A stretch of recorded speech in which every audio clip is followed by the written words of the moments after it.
This is the talk of Music City Real Estate. Welcome back to another episode of the Talk of Music City Real Estate, where we educate and motivate all things real estate. My name is Monte Mohr with Realty One Group Music City. Hey, and I'm Carey Ann with CMG Financial and my mortgage team. Every week we'll be posting a new episode chock full of Nashville real estate value. Yes, and you can follow along and subscribe at talkmusiccity.com. Got a question for us? Ask away at questions@talkmusiccity.com. Monty! Carey Ann, so good to see your so smile. Good. So good. And we have a guest with us We today that every realtor is going to want to listen to. Mr. Mike Mercurio. There we go. Look at it. I got it. Yes, welcome. We're excited Welcome, to have Mike. you here. Welcome. Glad to be here. We're looking forward to this topic. You know, it's an interesting time in real estate. It's always an interesting time in real estate. In the 40 years I've been in it, it's always an interesting time. Keeps us on our toes. It does. But if we're going to weather the storm, then everybody needs to listen to Mike, because he's going to come with some gold, right, Mike? Ooh, I hope so. I like gold. That is what I like. So we're talking about money today. Ooh. Money. Money. Good stuff. Are you giving it out, Mike? That's the first step to wealth. All right, there you go. It's great. Yeah, so I thought I'm looking forward to hearing what Mike has to say on the topic. It's but before we get into that, Mike, tell us your background of why I got to believe we have What do we have? We have a belief, a conviction. I wasn't looking for that word. We have a conviction that you have to believe the messenger before the message ever matters. Sure. So what prepared you in life to be a money man? It's a great question. I've dealt with a lot of different areas of finance throughout my time. I've been a financial advisor for 9 years now with Stephen Associates. Before that, I was in the financial industry, but in the auto industry, dealing with obviously the fun side of people trying to buy a car. Sometimes people not having the right savings, not having the right credit, and having to figure out how to buy a car. So I was able to help create systems that allowed them, the finance managers and the clients, to be able to fix some of their finance situation so that they'd be better off buying a car and in a better situation. So you've been around the theme of money for a while, then it sounds like. A good while, yeah. Yeah, oh, cool. So I understand you also are accustomed to the real estate world, that you've worked with realtors before. You understand our joys of sometimes feeling like we're on a roller coaster ride, Financial roller coaster ride? Yeah, financial roller coaster ride. I never forget when I came into the business, I'm sure some people get tired of me hearing, Papa Bear talking about the way it was, or whatever. But my point is, I'll never forget going from, I was a laid off factory worker when I got into real estate. And after a few years, I started seeing some success after I went through, a tough road to start with. But the point is, the first year I made $250,000, I acted like I was a millionaire. I didn't know any better. I'd never had any money before. I was making, $15,000 at a factory, and all of a sudden somebody said, I bet you can make six figures. I didn't know what that was, And then I challenged myself the next year to double that and made over $200,000. And that year, I'm not proud of that right now, and don't want to make anybody cringe, but that year I bought a house, a custom van, a brand new car, a ski boat, and a fishing boat. I bought all of that with no money down. Why? Because, all that money's coming in. Why put all your money down? Because obviously I didn't have any history of making money, so I didn't have big savings. And then this thing called life happened. Life happened, and I wasn't ready. I was like that grasshopper who enjoyed the fruits of his labors at the moment, unlike the ant, or however else you want to compare it to, that put some money away for the future. So I'm personally anxious, because I know that there's a lot of, maybe not a lot, but I know there's other folks in our industry that may be tempted to live high for a while, and only to find out that, wow, I thought that would be easier than what it is, or not have that emergency fund, or however you want to describe that. So let's go down that path. Carey Ann, are you okay about that? Yeah, I'm excited he's here. You want people putting some money away so they can buy a house, right? Yeah, I go back, I giggle my story with saving money. My mom, Meg, good old Meg, love her. So she would always take 50% of all of our income that we would make as kids. So she was pushing us out to start working at 10. At the thought of my kid babysitting anybody at 10, she's 11. I still don't even let her be by herself, right? So I'm babysitting kids at 10. This is comical. But, at the time we were making her $5 and she would ask for $2.50, type of thing. And she would keep, and I would, every time and then I got a bigger job and I would go home and I would give 50% to my mother. And I didn't understand it. I thought she was stealing my money. But then when I turned 18, I had this huge savings account, and it got me into a rhythm of just not spending 50% of my money, right? Because as kids, we're like, we love what we have. And as adults, we love what we have. And if I see it, I spend it, So kind of navigating and learning the importance of, keeping your money as well as making, money, and maybe reinvesting that money, in different avenues and vehicles, et cetera, as in not cars, but, different vehicles. But so, yes, I'm excited, Mike, that you're here with us to talk all things. Treat me like I'm not a 5-year-old, because I like to think I'm a little older than that. Colin calls me a 12-year-old all the time. There we go. That's a good one. But seriously, to treat me like I'm new to the whole world of being self-employed and not having a salary and having maybe sporadic income and these kind of things, because that's our audience overall. Some folks in our industry, have it together, but some folks are still trying to figure it out, And then again, being 71 years old, I can tell you straight up, hey, you might think you have your shit going on, but it could change. It's Quickly. changed for me, and it's it is what it is. And somebody was trying to pass a rumor around earlier this year that I was retiring. Well, hell, I'd like to retire, but no, I can't afford to retire. I got to keep working, because I didn't have the advice of somebody like yourself, early on. So let's talk about that. As far as let's make this directed to our audience is real estate professionals. So you take it from there. I mean, we're going to ask questions, but where would you start? Sure. Well, Carey Ann, the first thing you said is greatly valuable, which is your mom did a wonderful thing. Most people do not do that. My information that I'm going to give to people is going to be some of the most boring information, because it's sexy stuff sells, right? But that's not necessarily what's best for you, right? Saving is huge. Most people don't even save 10%. If you look at what people save, it's pennies. And then something does happen, because if you're not in a consistent industry, and sometimes even if you are, when something happens to you, everything changes. Right. So being able to put aside a substantial amount of money, and I always recommend save at least 15% of your annual income liquid. Wow. Just start saving 15% at least. And you say liquid underneath a mattress, or? That's flammable savings, but that works. Flammable savings. It's still savings until it goes up in flames. Yeah, but anything that liquidity can be in multiple sources, but you want quick, easily accessible money, because you don't know what's coming, you don't know when it's going to come, right? But you want it available, because if you don't have liquidity, well, we can talk to kind of the difference between emergency and an opportunity fund. This is a great way to kind of go into that. If you have an emergency fund, that's good. Normally, people don't have a sufficient amount even in that. But the reality is, what is an emergency? If we look at if you're insured correctly and if you're set up correctly, an emergency is going to be very few and far between. Sure. You have other things that you can handle, insurance if your car is wrecked, or if you're sick, you have medical insurance, hopefully, that you're covered correctly. But there's a psychology to words. Emergency fund means I can't touch that because it's only for emergencies, versus an opportunity fund, I have money there available for anything, which includes an emergency.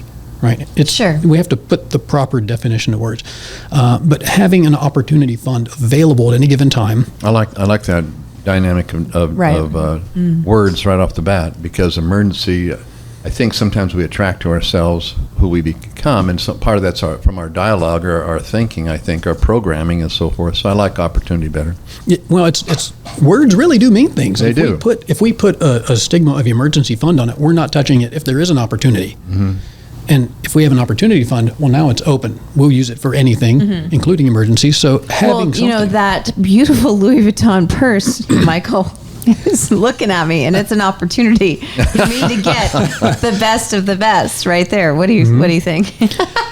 Well, I'm giggling with it, but pretty good. But I also love with real estate agents and myself. We talked about goals a lot of the time. You should have a goal fund too. Like you should, treat yourself as well as you hit, certain goals. But so divide those categories up a little bit more. Yeah. Yeah. So you should treat yourself and enjoy the fruits of your labor, but don't get used to a new level. It's that lifestyle creep. Right. Inevitably, what you did is you hit that high new level. You just jumped, right.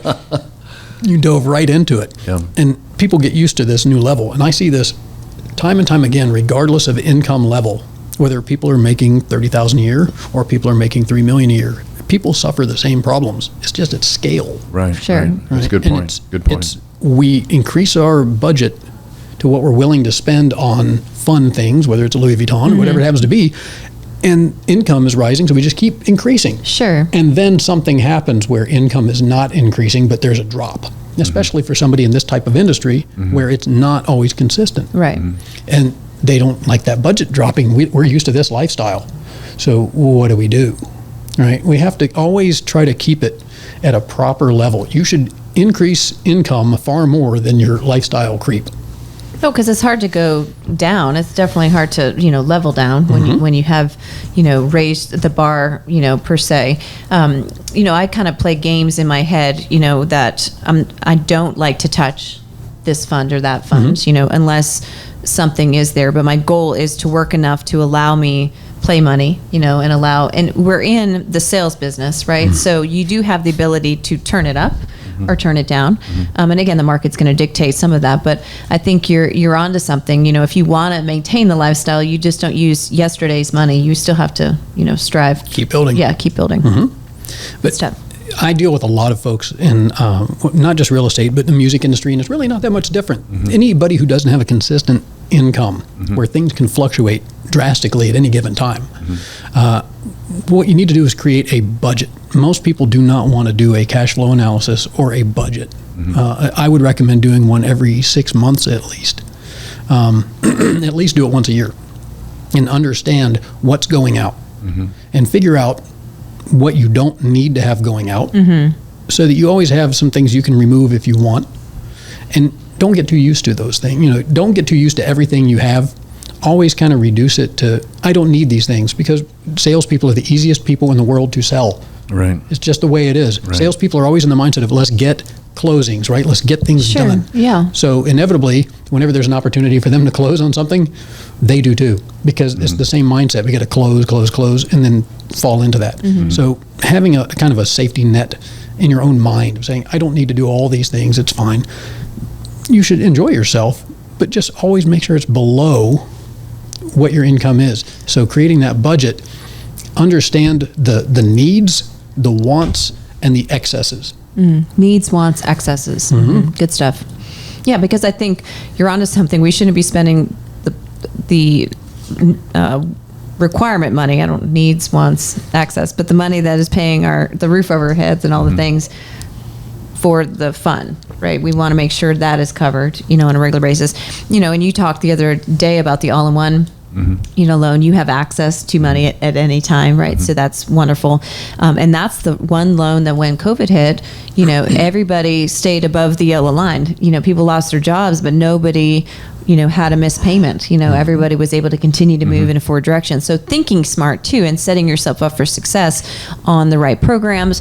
Like if I'm not a car gal, but I like a big truck to make sure that I'm safe. If it's going to go down, it's hopefully not me type of thing. But making sure that was the first thing that was paid off, right? Because understanding car finance, there's some hefty amounts you can pay and or, low cost associated.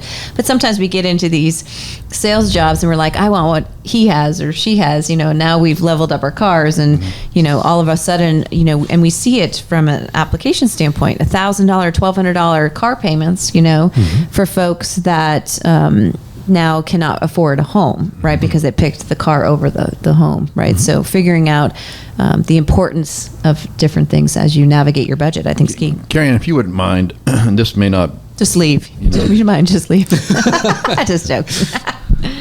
No, but I don't know. Mike, are you familiar with the all-in-one loan that you just talked about? I've heard of it. I'm not super familiar with it. So why don't you break it down? Because I know there's a lot of our agents still don't understand how it works. Mm-hmm. Do you mind breaking that down for a minute with him? I know this might be a little side note here, but I think it's really relevant to our topic. Yeah, so the all-in-one product is a loan product that connects mortgage financing with banking. So it gives you a checking account. And so all your deposits go into this checking account, which is just a vehicle to move money. So there's no gains or losses in that account. It's just a vehicle to move money. So every time that a deposit goes in, and that could be your rents, your personal income coming in, any form of deposit, that evening at midnight sweeps over to your mortgage and pays down your principal. And then you're only paying interest on the current principal balance that you have for that particular day. And then it adds up a daily average, right, of the next 21 days. And so you pay only what you are owed per day for the next 21 days. And that automatically sweeps over as your interest cost for that particular month. So rather than your money just sitting there in a checking account, it's working for you by reducing your principal. And reducing your interest costs, right? But now let's just say your car payment is due, or your credit card payment is due, or you have to pay, the housekeeper, fee, or school tuition, et cetera. Then those would come out of the mortgage, and then your balance goes up. And so the whole concept is you're just slowly moving the money up and down, up and down, and up and down until you eventually have your home paid off, if that's what you choose, but you leverage your equity and you can use it again, for other future gains. But what would normally take 20 to 30 years to pay off, Correct. Suddenly you can pay it off in 8 or 9 years, that mortgage. Okay. Yeah, I am familiar with that. I just not know that was the name of it. Yes. It's an interesting system. I'm not necessarily against it. You are using your assets at any one given time for a benefit, which it can be paying off the house early. I don't care how long a mortgage is. I don't care if they did a 50-year mortgage.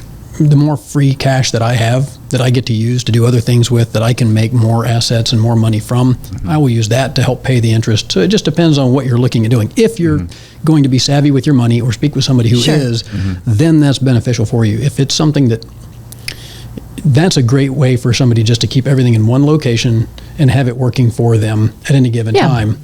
So you've got multiple ways to go about it. Do I want to use everything right here, or can I have it in multiple sources created? It takes less discipline and understanding of the markets and so forth. Yeah, I mean, for the folks, again, within real estate, you might receive a large commission check and then no commission check, right?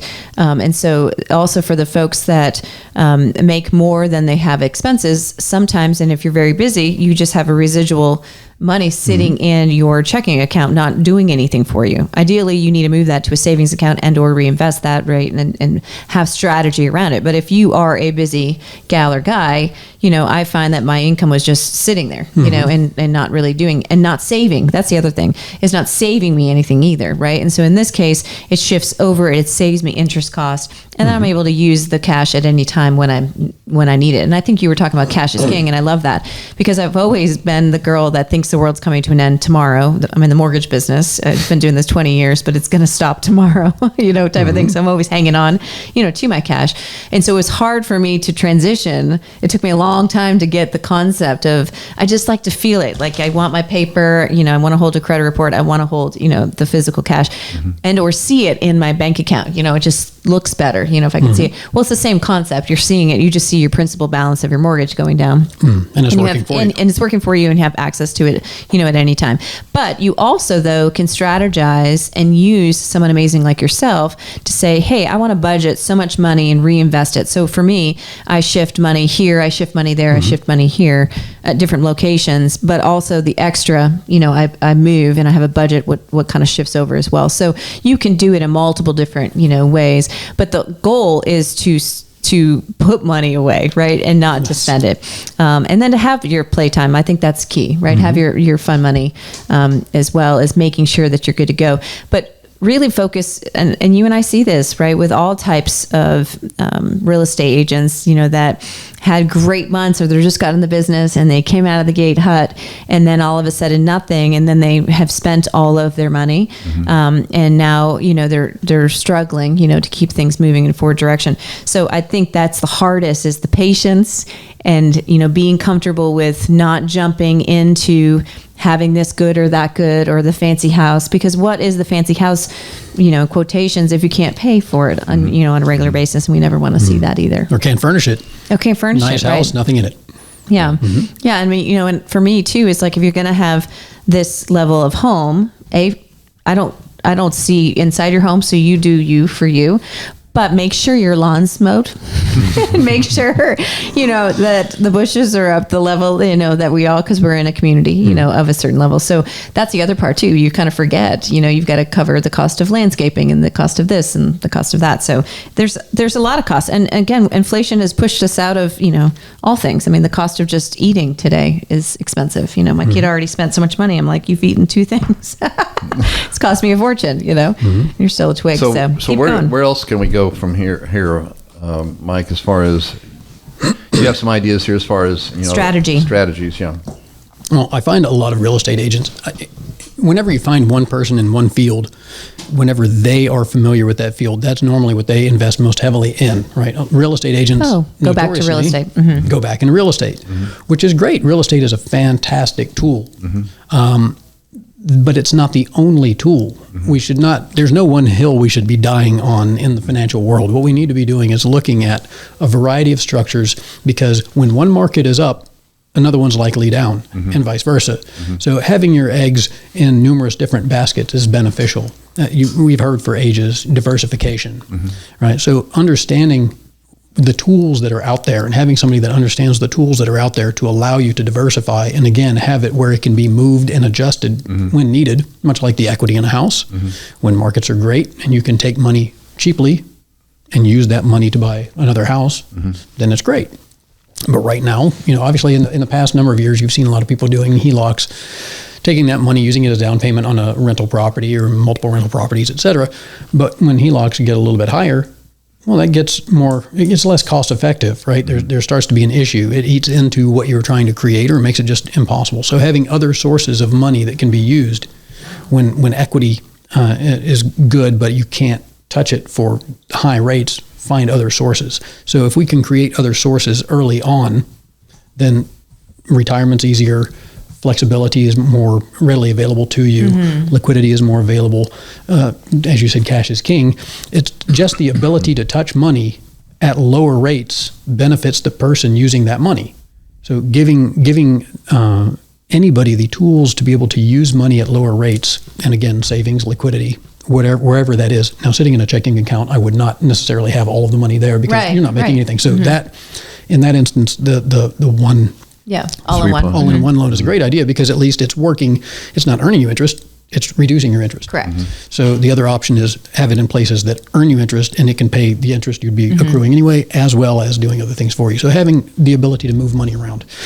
So if you know one thing or a couple of things, talk to somebody who knows a wider range and explore what those options are.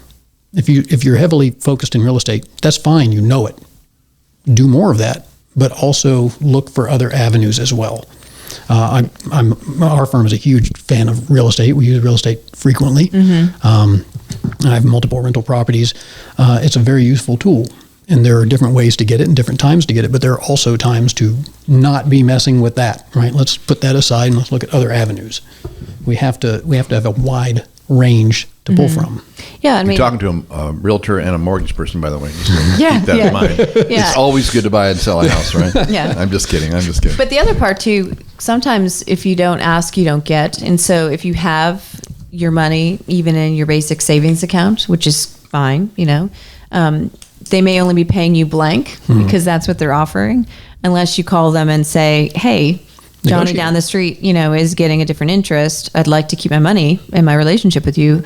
Would you are you open to, shifting that? And just by that, I was able to get a 1.5 increase, on that. Now, what does that really mean? But again, I don't have time to go do anything with that money. So at least now I know it's just making a little bit more. But if I'd never called, I never took the time to ask. I didn't know that was a negotiable item. I didn't either until someone said they were getting more. And I was like, well, how are you getting more? Why can't I get more? And so I just called. But you just never know unless you ask. I think that's the big question. Must have been millions, and so that's why they didn't want to lose that big. That's right. But I do think you just never know, right? I mean, worst case anybody can ever say, is no. Another strategy for real estate agents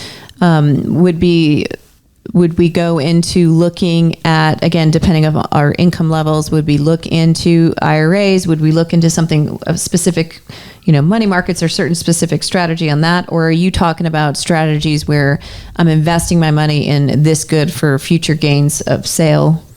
It could be any number of things. It depends. It's not the same for every person, right? There is no one financial tool solves everything. If it was, everybody would be rich because everybody would be doing that. And there is no one answer for that. But having, again, the wherewithal to understand the different tools and figure out when it makes sense, right? Sure. Every financial instrument, whether it's real estate or stocks or bonds or anything, they're just tools. Everything is just a tool, right? A hammer is great if you have a nail. It's terrible if you're holding a baby. You have to have the right tool at the right time, or it can be harmful. IRAs, maybe, it depends. Again, that's less liquid because before 59 and a half, there's penalties. Normally, we find a lot of people, that's the first thing they do. Right. And now they've locked money away and they can't touch it without penalties and fees. And again, coming back to having income, you can have an income tax penalty and you're going to increase your income again for that year when you take the money out. So maybe that's not the first thing we do. Liquidity, again, boring. Savings, that's maybe the first thing to do. Then we can take larger chunks of money. You made a great point, which is whoever has the money has the power. If you have the money, you can negotiate, even if it's a rate at a bank. So if you have larger chunks of money, you have the power to do more things when you want. So IRAs, not the first thing I would necessarily do. Maybe a Roth. It's still not the most liquid, but it's better. Right, it's still going to be a vessel. We would have to look at where a person is in their financial system at what time, right? If they already have liquidity and they're already working on some other things, then maybe we'd get into that. So somebody was talking more about whole life insurance too, thinking about, tomorrow and utilizing and the growth of that, et cetera. What is your take on that as a vehicle?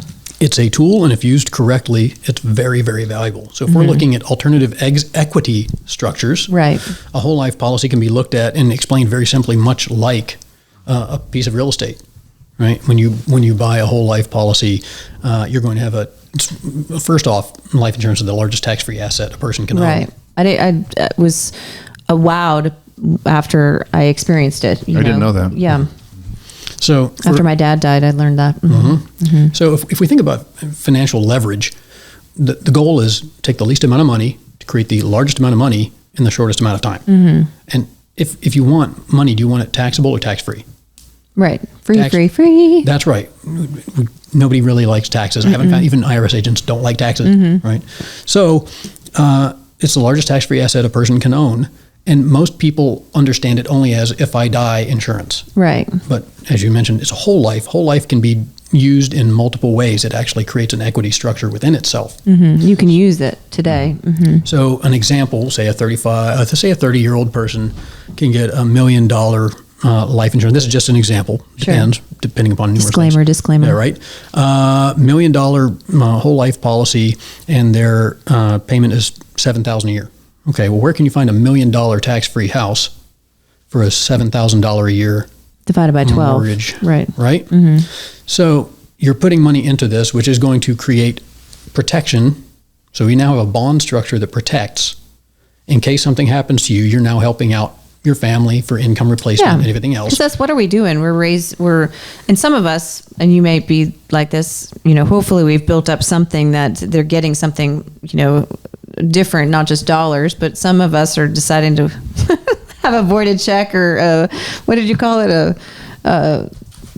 a check that's gone bad. What is that called? Bounced. A bounce check by the time I'm out the door, meaning you've used every dollar, right? Yeah. Why do we work so hard? We can't take it with us when we're gone. Maybe give it to, our other half. But again, when we give our monies away, if we do not think 2 steps ahead, we're paying a different type of tax. That's right. Estate tax. Correct. So it's, we give one to the other. So strategizing early is key. Right. And creating that type of structure, you have the ability to have cash value inside that policy that you can re-access. So if you look at how, if it's structured again correctly, you have your premium going in and you can end up taking that premium back out and using it again. So we're now using $1 more than once, which is exactly what banks do, by the way. Right.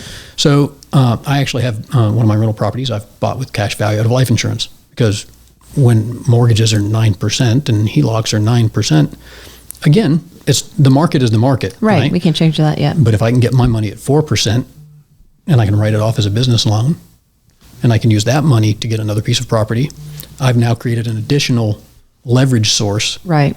And I'm protected in case something happens to me.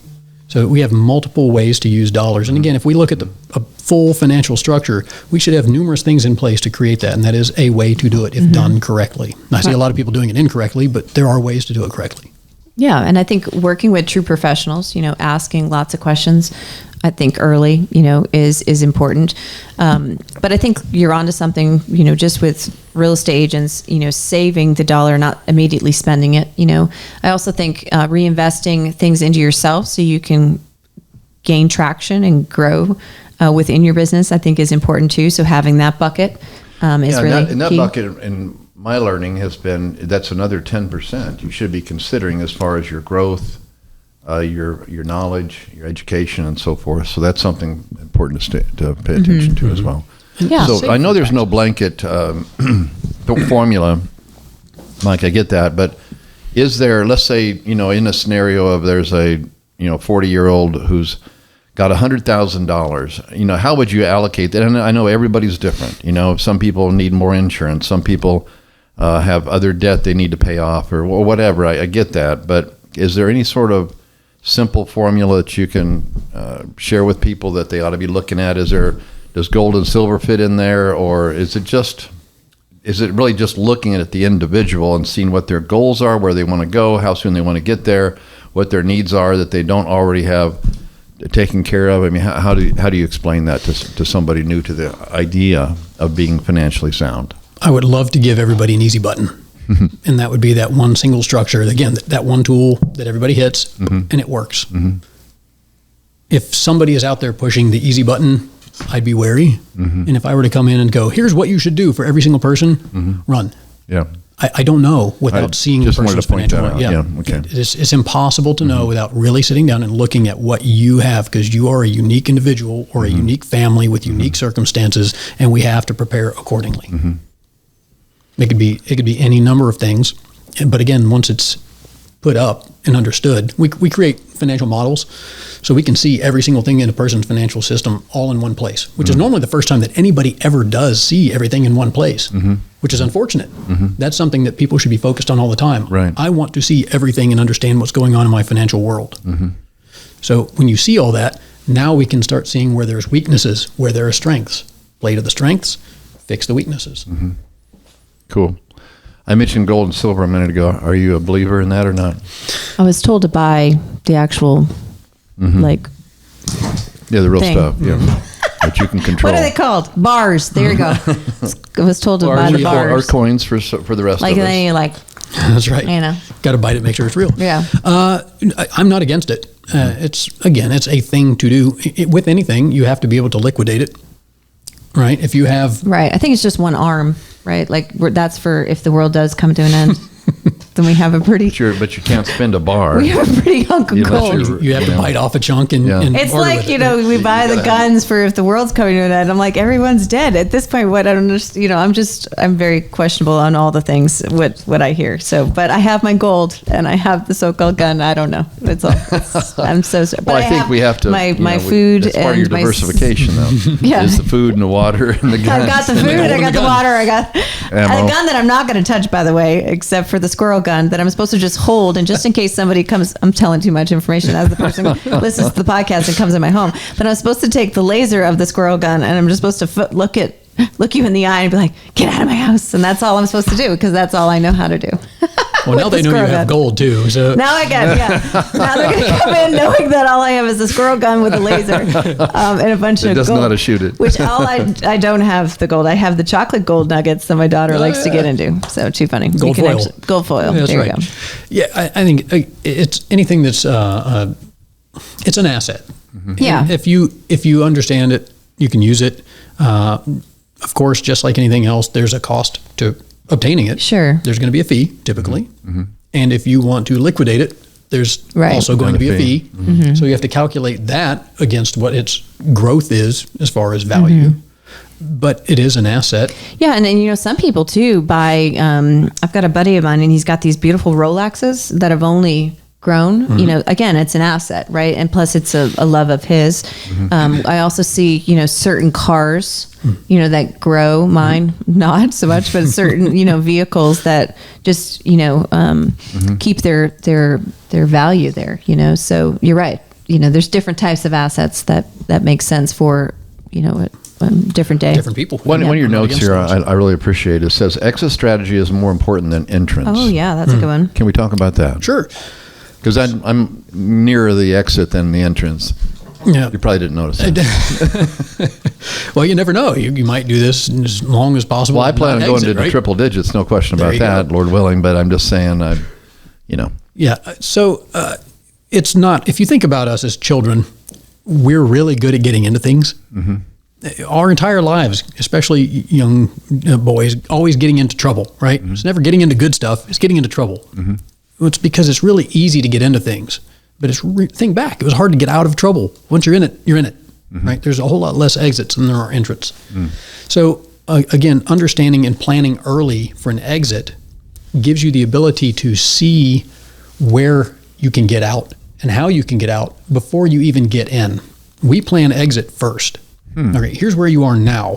Like start with the end in mind. Yeah, correct. Philosophy, yeah. Which is funny because if some people used to do this as kids, do you remember the little mazes that you would draw in and find the way through? I always started at the exit, and I would draw backwards. Interesting. To figure out, you know, now I know where to get in. Right. It's the same thing on the paper, but in reality, when we're looking at a person's financial system, you're here where you are now. We don't know. We do not know exactly where you're going to be in the future. But what we do know is at some point you're going to want to get out. What does that mean? Retire or work less or adjust for some at what different age, lifestyle. right? Type of thing. Right. Yeah. So if we can understand, well, here's how to get out of things. Okay, well then we know how to get into them easily. But now we know how to get out. It sounds ethereal and kind of goofy, but if we understand how to get out of things, then we can get in comfortably knowing there's a way out rather than getting into it and then going, we're here. What do we do? Right? Because then there's a whole lot of emotion and people freaking out if things don't go exactly as they thought they were going to because all they ever knew was in, not how do we get out of it. Yeah, you know, I say a lot of people too, again, a lot of people are listening to the parents and then their grandparents, right? So they just follow suit with what, you know, many have told them over all the years, you know, and they go down the path of a 30-year fixed mortgage, right? Which is the norm of what you referenced, and you having a 50-year would be fine. But if a lot of them want to put so much money down, you know, and there's sometimes wiser choices with maybe putting less money down and or strategizing with a 10% down all in one, have access to your money, then put it down on the line, right? And then maybe utilize that money for other situations, you know, or other, you know, strategies, you know, for future growth. Because when you put it all down, you don't have access to it anymore on a 30-year fix or, you know, the mystery loan that you speak of 50-year.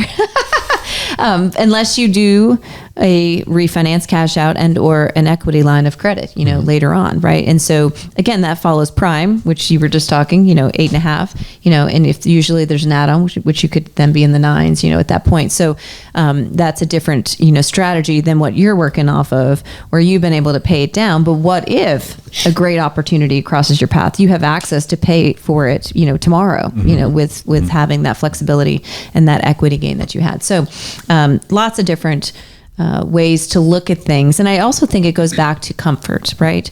I am comfortable when I see some money over here, I'm also comfortable with not having a car payment, right? So I have to navigate that I'm going to do this versus that so I can get to my comfort level, too. I think that's important for a lot of folks that are watching, because it's great that you can, make great money, but let's talk about, comfort too. Don't get yourself too excited. So I would always look at, whenever somebody's comfortable, I define comfort as a little different. I've had this conversation with numerous people. I think and this is not to say that what you're saying is wrong. I agree. I think we all have different emotional levels where we're comfortable. Yeah. We want this to feel good. Comfort, I think, is the number one thing that our society suffers from, in the way that we get used to something and it may not be the best. We're just used to it.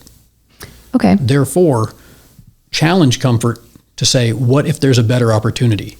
Research what those better opportunities are. I agree. A car payment, not having a car payment is nice. Now the question is, does the car drive better when it's paid off versus not? No. If I had that money that I bought the car with and did something else with it, could it make the interest of that payment go away and I actually end up with extra?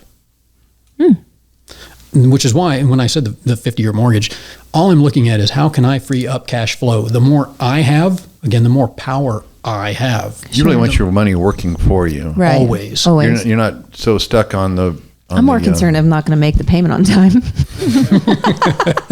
I care more about everybody making their payments, and then I'm like, oh, what about me? I should probably make that on time. Yeah, I think that's an individual thing. And all my life, I never cared about having a house paid off, and now I almost do. And it's like, okay, at this point in life, there is some comfort in that. So if we tie a few things together from what we talked about, I don't really care if my house is ever paid off. One reason is because as soon as a house is paid off, what tax breaks do you get? They're gone, right? You get to write off your interest potentially. You get to write off mortgage loan interest. You get to write off property taxes, et cetera. You have some different write-offs. Sure. As soon as the mortgage is paid off, it's gone. So I don't mind having a mortgage payment because now I'm going to get write-offs.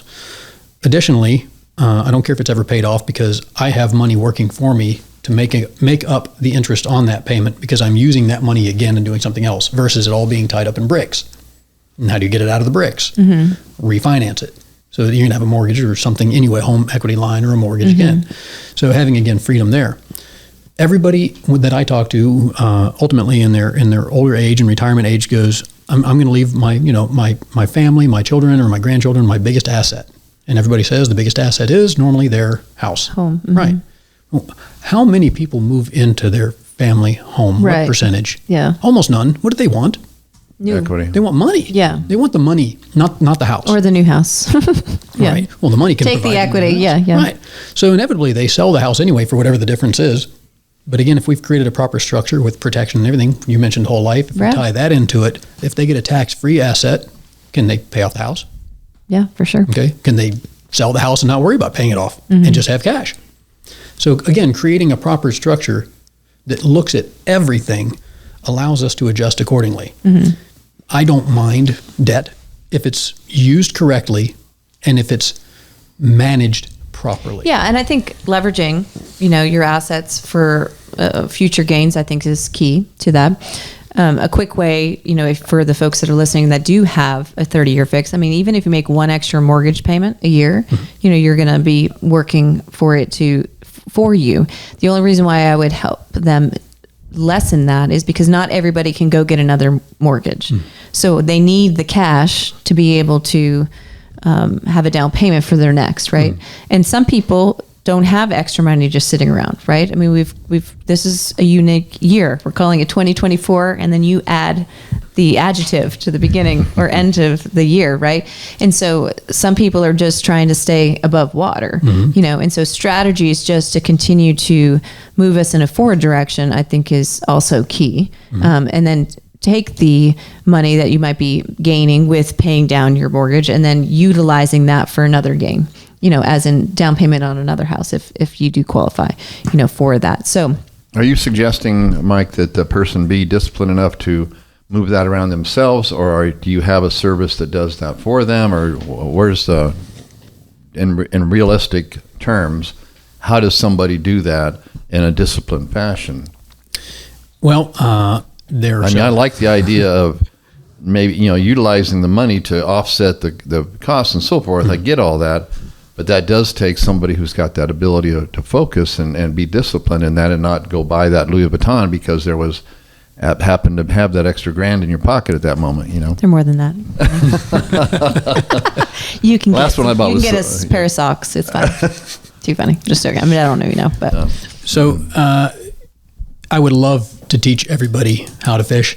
Mm-hmm. Not everybody's going to use that. So we can help them and provide for them the ability to do that, right?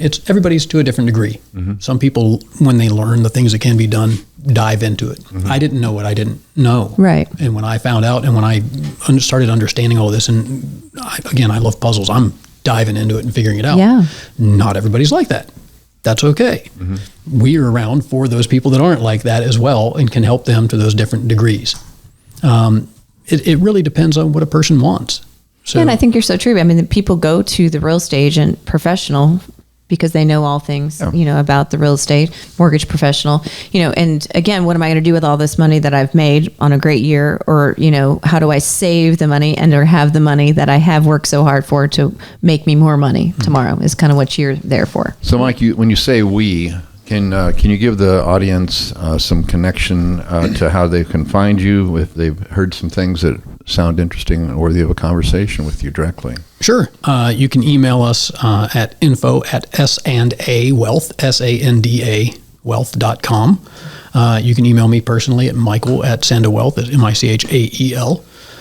You can go to our website, sandawealth.com.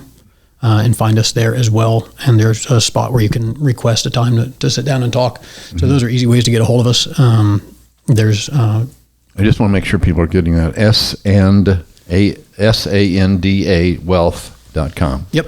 Like sand, like a beach, sand, a wealth.